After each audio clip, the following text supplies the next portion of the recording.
আসসালামু আলাইকুম প্রিয় শিক্ষার্থী, ইজি পাঠশালার পক্ষ থেকে আপনাদেরকে আরেকটি সুন্দর ক্রিয়াপদের ক্লাসে স্বাগত জানাচ্ছি। আমি আহমেদ সোহাগ। আশা করি আপনারা আমাদের সাথেই থাকবেন এবং যারা আজকের ক্লাসটি করছেন তারা যদি ক্রিয়াপদের আলোচনার পূর্বের ক্লাসটি করে না থাকেন তাহলে অবশ্যই ক্রিয়াপদের আলোচনার পূর্বের ক্লাসটা করে নেবেন। ধন্যবাদ সবাইকে। আমরা ক্লাস শুরু করছি। একটু খেয়াল করবেন, যারা আমাদের এই ক্লাসগুলো রেগুলার করছেন, যদি আপনার মনে হয় যে আমাদের ক্লাসগুলো করে আপনারা উপকৃত হচ্ছেন তাহলে অবশ্যই আপনি আপনার বন্ধু সহপাঠী এবং ছোট ভাই বোনদেরকে জানাতে ভুলবেন না আমাদের তথ্য ইজি পাঠশালার ব্যাপারে। আচ্ছা, ক্রিয়াপদ যে আছে এর প্রকারগুলোর মধ্যে একদম প্রথমে যেই প্রকারটা নিয়ে আমরা আলোচনা করব সেটা হচ্ছে উক্ত ক্রিয়া আর আরেকটা হচ্ছে অনুক্ত ক্রিয়া। এই দুটো ক্রিয়া নিয়ে আমরা আগে আলোচনা করব। একটু খেয়াল করুন, উক্ত আর অনুক্ত যে আছে এটার আলোচনা কি, এটাকে আমরা আরেকটা নাম দিয়ে থাকি হচ্ছে উজ্জ ক্রিয়া। উজ্জ ক্রিয়া আর উক্ত ক্রিয়া কি? এমন ক্রিয়াপদ আছে যেই ক্রিয়াপদ বাক্যের মধ্যে আছে কিন্তু দেখা যায় না, উপস্থিত থাকে না। বাক্যে অবশ্যই ক্রিয়াপদ থাকে কিন্তু ক্রিয়াপদটা বাক্যের মধ্যে উপস্থিত থাকে না। সেই ক্রিয়াকে আমরা কি ক্রিয়া বলি বলুন তো? সেটাকে আমরা বলি হচ্ছে উজ্জ ক্রিয়া অথবা অনুক্ত ক্রিয়া। আর যে ক্রিয়া বাক্যের মধ্যে দেখা যায়, যেমন একটু খেয়াল করুন, আমি দুটো উদাহরণ দিলে আপনি বিষয়টা একদম ক্লিয়ার হয়ে যাবেন। আমি বললাম সে বই পড়ে। এই যে বাক্যটা যে আছে এই বাক্যের মধ্যে আমি যদি আপনাকে জিজ্ঞেস করি বলুন তো এখানে ক্রিয়াপদ কোনটি, অবশ্যই এখানে ক্রিয়াপদ কোনটি? পড়ে। এটা আপনি দেখতে পাচ্ছেন এবং বিষয়টা আপনি বুঝতেও পেরেছেন আশা করছি। কিন্তু আমি যদি আপনাকে জিজ্ঞেস করি আপনার নাম কি, আপনি বলেন কি আমার নাম। আপনার যা নাম থাকে আপনি সেটা ব্যবহার করবেন, ঠিক আছে? আপনি লিখতে পারেন আমার নাম শোভা। একটু খেয়াল করুন তো এই যে শব্দটা যে আছে এখানে কিন্তু আপনি একটু খেয়াল করবেন, এটা একটা বাক্য, পরিপূর্ণ বাক্য, কিন্তু কথা হচ্ছে এই যে বাক্যটা যে আছে এই বাক্যের মধ্যে ক্রিয়াপদ আছে?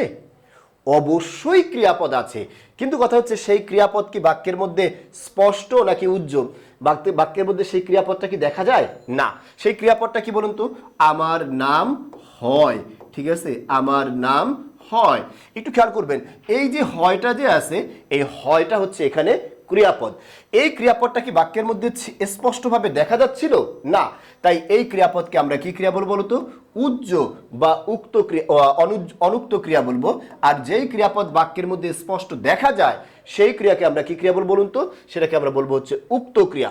আশা করি এই উজ্জ আর উক্ত ক্রিয়াটা যে আছে এইটার আলোচনাটা আপনি বুঝতে পেরেছেন। এরপরে আরেকটা ক্রিয়াপদ আছে সেটা নিয়ে আমরা আলোচনা করব। একটু খেয়াল করুন, আছে হচ্ছে একটা হচ্ছে সমাপিকা ক্রিয়া, সমাপিকা ক্রিয়া, আর আরেকটা হচ্ছে অসমাপিকা ক্রিয়া, ঠিক আছে? সমাপিকা ক্রিয়া আর আরেকটা হচ্ছে কি অসমাপিকা ক্রিয়া।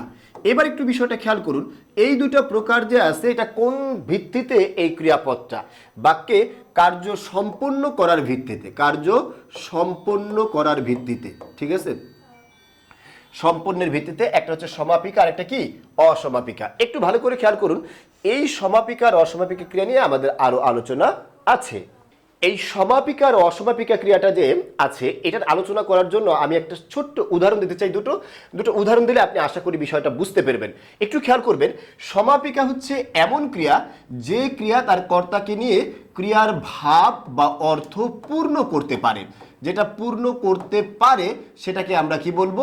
সমাপিকা ক্রিয়া। আর যেই ক্রিয়া তার কর্তাকে নিয়ে বাক্যের অর্থ পূর্ণ করতে পারে না, অর্থাৎ পরিপূর্ণ অর্থ দেয় না, সেই ক্রিয়াকে আমরা কি ক্রিয়া বলবো বলুন তো? অসমাপিকা ক্রিয়া।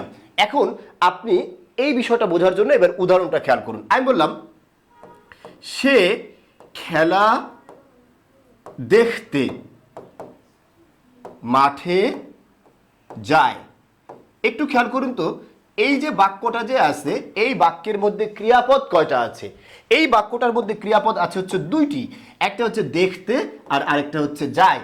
এখন আমি যদি আপনাকে প্রশ্ন করি যে এই দেখতে ক্রিয়াটা আর যায় ক্রিয়াটা, এখানে একটা ক্রিয়া সমাপিকা আর আরেকটা হচ্ছে অসমাপিকা ক্রিয়া।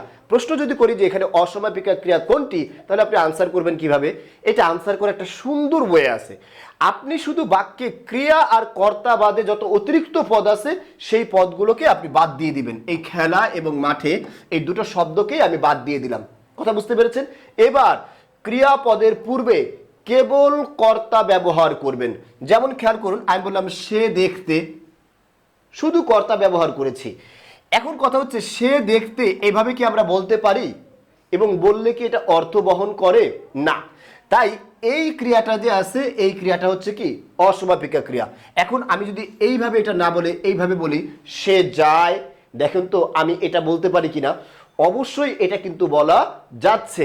তার মানে হচ্ছে এই যায় ক্রিয়াটা যে আছে এটা হচ্ছে সমাপিকা ক্রিয়া। আশা করি বিষয়টা সবাই বুঝতে পেরেছেন। আরেকটু খেয়াল করুন, আমি বললাম তুমি শুনলে আশ্চর্য হবে, ঠিক আছে? তুমি শুনলে তখনই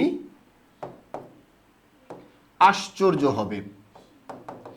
এই যে বাক্যটা আমি ব্যবহার করেছি, একটু খেয়াল করুন, এই বাক্যটার মধ্যে ক্রিয়াপদ যে আছে, এই ক্রিয়াপদ বাদে আর অতিরিক্ত যে পদগুলো আছে তখনই যে আছে এটাকে আমি বাদ দিলাম। শুনলে একটা ক্রিয়াপদ, আশ্চর্য হবে এটা একটা কি ক্রিয়াপদ। আর বাক্যের কর্তা কে আছে? তুমি। আমরা এরকম ব্যবহার করলাম কর্তাটাকে, কেবল কর্তাটাকে ক্রিয়ার পূর্বে ব্যবহার করব। আমি এরকম লিখলাম তুমি শুনলে। আমি যদি এরকম বলি আপনাকে কখনো তুমি শুনলে, আপনি কি কখনোই এর দ্বারা একটা স্পষ্ট তথ্য অথবা ক্লিয়ার একটা ইনফরমেশন অথবা পরিপূর্ণ একটা ভাব আপনি বুঝতে পারবেন তুমি শুনলে? না। তাই এই শুনলে ক্রিয়াটা কি ক্রিয়া হবে? অসমাপিকা ক্রিয়া। এখন যদি আমি তুমিটাকে কেবল আশ্চর্য হবে এটার পূর্বে ব্যবহার করি, আমি বললাম তুমি আশ্চর্য হবে, এটা একটা স্পষ্ট অর্থ দেয় কিনা? অবশ্যই। এবং একটা ক্লিয়ার তথ্য বা ইনফরমেশন দেয় কিনা? দেয়। এই জন্য এই যে আশ্চর্য হবে যে ক্রিয়াটা যে আছে না, এই ক্রিয়াটাকে আমরা বলবো কি সমাপিকা ক্রিয়া। আর শুনলে যে আছে, এই শুনলেটাকে আমরা বলবো কি অসমাপিকা ক্রিয়া। আশা করি এই সমাপিকা ক্রিয়া যে আছে এবং অসমাপিকা ক্রিয়া, এইটার আলোচনাটা আপনারা পুরোপুরিভাবে ক্লিয়ার হতে পেরেছেন। ধন্যবাদ সবাইকে আমাদের ক্লাসটি দেখার জন্য, ইজি পাঠশালার সাথে থাকার জন্য। পরবর্তী ক্লাস দেখার আমন্ত্রণ জানিয়ে আজকের মতো এখানেই শেষ করছি। আসসালামু আলাইকুম।